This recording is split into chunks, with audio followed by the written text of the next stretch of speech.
अगरतला में पर्टिकुलरली ये अलग माइंडसेट हो गया है लोगों का, जो कि एक्सेप्ट नहीं करना है, क्योंकि एक माइंडसेट बन गया है कि कौन सा असली है कौन सा नकली है। और एक कॉमन मैन, आप खुद ही जानते हैं माइंड सेट हो गया, लेकिन आप लोगों ने कोशिश तो करना चाहिए था ना, जो पैसा जो इसको चलना चाहिए। 10 रुपये के कॉइन्स के बारे में हम ही नहीं, हमारे साथ जितने भी स्टेट गवर्नमेंट के बड़े बड़े ऑफिशियल्स हैं, हम उनसे भी कह रहे हैं।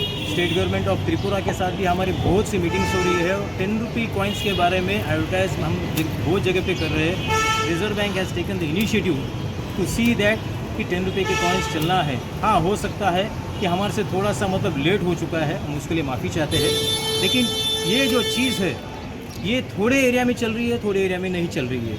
तो इसलिए त्रिपुरा में भी थोड़े एरियाज़ में हो रहा है, एक्सेप्ट कर रहे हैं लोग। और ये चलन जो है, मतलब ये एक्सेप्टेंस, ये पब्लिक की तरफ से भी होना चाहिए, बाद में बैंकर की तरफ से भी हो रहा है। वो लोग एक्सेप्ट भी कर रहे हैं डिपॉजिट बोल के, लेकिन जब बैंकर देते हैं तो लोग डर रहे हैं लेने के लिए, क्योंकि बाहर कुछ चलता नहीं है, लोग कोई लेते नहीं है। लेकिन आई रिक्वेस्ट, पूरे लोगों से रिक्वेस्ट करना चाहूँगा कि प्लीज़ इसका 10 रुपीज़ का सर्कुलेशन में लाइए और इसका मैक्सिमम से मैक्सिमम उपयोग उठाइए।